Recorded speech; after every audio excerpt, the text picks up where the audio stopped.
Mercedes driver Lewis Hamilton is on the verge of his fourth Formula One World Championship after a serene victory in the US Grand Prix ahead of Sebastian Vettel. With just 3 races remaining and a maximum 75 points left to play for, Hamilton leads closest title rival Sebastian Vettel, who finished second by 66 points.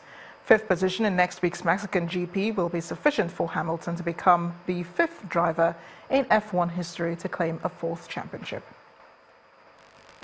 In the English Premier League, Harry Kane this evening scored twice as Tottenham punished a poor defensive performance by Liverpool to win 4-1 at Wembley. Tottenham remain third after the win but are now level on points with Manchester United, who they play next Saturday, while Liverpool are languishing ninth. Earlier, Arsenal recorded their first away win of the season as they scored 5 at Goodison Park to send Everton into the relegation zone. The defeat left Everton without a win in 5 games in all competitions, while Arsene Wenger's Arsenal climbed above Watford into 5th in the table. Spain's Garbiñe Muguruza earlier today overcame a spirited Jelena Ostapenko in the WTA Finals white group match 6-3, 6-4 in Singapore. Muguruza is making her 3rd consecutive appearance in Singapore, and the Spaniard backed on her experience at the venue to end a sequence of 5 breaks of serve with a crucial hold to take their first set against her 20-year-old Latvian opponent. After racing to a 5-1 lead in the second, Muguruza's cruise to victory hit a roadblock as Ostapenko claimed 3 straight games before the Spaniard finally flopped over the line on her 3rd match point.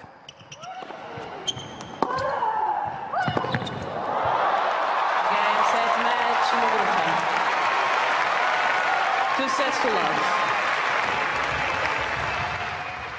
Karolina Pliskova has beaten Venus Williams in straight sets in the opening match of the WTA Finals in Singapore. Pliskova was emphatic in all parts of the 72-minute encounter, winning 70% of her service points and breaking Venus 5 times en route a 6-2, 6-2 win. With the victory, the number 3 seed now stands at 1-love in the white group.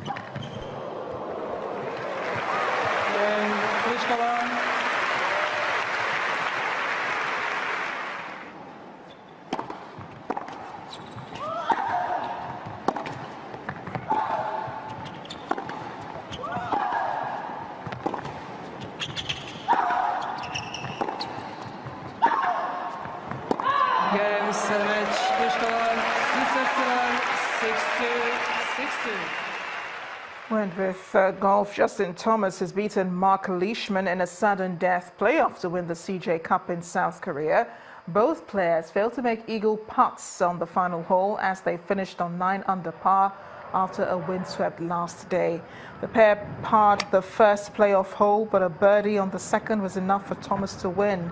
The victory will move the American up to number 3 in the world.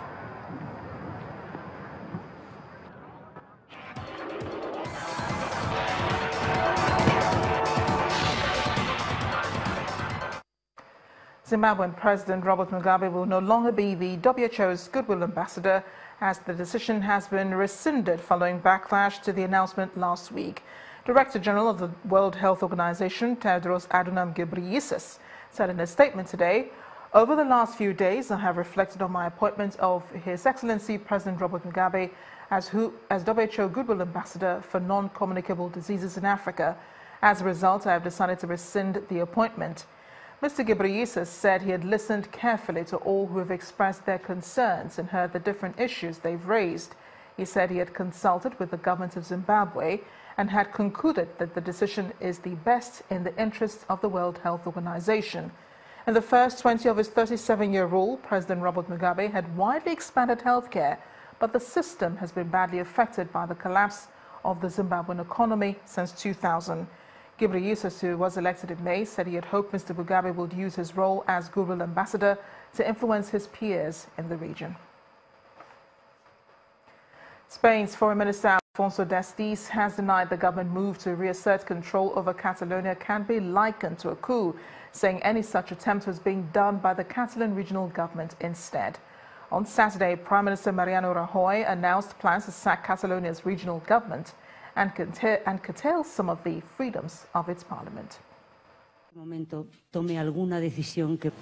Minister Mariano Rajoy's decision on Saturday included the sacking of the secessionist leadership of Catalonia and forcing the region into a new election, saying it had to take the unprecedented step to prevent the region pushing ahead with independence. The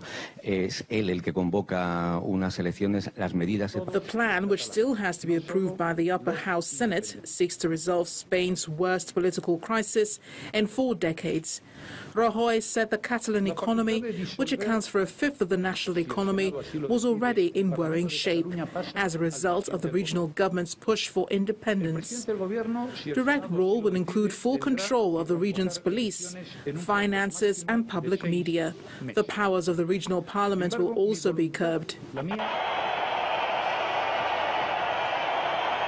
Following Rajoy's announcement, thousands of pro-independence demonstrators gathered in Barcelona to protest. Catalan President Carles Puigdemont joined in. He later told the massive crowd the people of Catalonia cannot accept illegal measures taken to impose direct rule. Earlier today, Spanish Foreign Minister Alfonso Dastis said he hoped that the people of Catalonia would disregard any instruction from the regional leadership if Spain moves to suspend the region's economy. Tomorrow, the Catalan parliament will decide whether it will hold a plenary session next week to formally proclaim the Republic of Catalonia. What we are trying to do is to restore normalcy, And the main news again, President Muhammadu Buhari has returned to the country after attending the D8 meeting of developing countries in Istanbul, Turkey. President Buhari and other members of the D8 had discussed issues of common interest bordering on security, anti-terrorism and agriculture. Also today, officials of the Lagos State Emergency Agency recovered the body of a 40-year-old man, Sheyi Adekunle, who jumped into the Lagos Lagoon on Friday. And the World Health Organization has revoked the appointment of Zimbabwe's Robert Mugabe as Goodwill Ambassador following a widespread outcry. That's News at 10 tonight. Thank you for watching. I am Amarachi Ubadi. Good night.